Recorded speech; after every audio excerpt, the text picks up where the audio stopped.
বাচ্চা হওয়ার পর থেকে কোনো দিন কোনো মা আর ঘুমাতে পারে না। শুনতে অবাক লাগলেও এটাই সত্যি। যেই দিন যেই মোমেন্টে বাচ্চাটা পেটের মধ্যে আসে তারপর থেকে কবরে যাওয়া পর্যন্ত ওই মা কোনোদিন আর 8 ঘন্টা ঘুমাতে পারে না। প্রথমত প্রেগনেন্সির 10 মাস, তারপরে যখন বাচ্চা বের হয় সারা রাত জেগে থাকে বাচ্চাগুলো। এরকম করে কাটে 5 থেকে 6 বছর।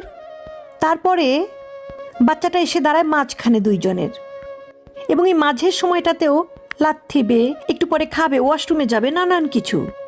কোনো দিন একটা বাচ্চা পেটে আসার পর থেকে একটা মা কোনো দিন ঘুমাতে পারে না। যদি মেয়েটার মা থাকে মানে বাচ্চার নানি, তাহলে হয়তো মাঝে মধ্যে 1-2 দিন পায়। নানির কাছে হয়তো বাচ্চাটা থাকে কোনো রাত। সেই রাতগুলো ঈদের রাতের চেয়েও বেশি আনন্দের।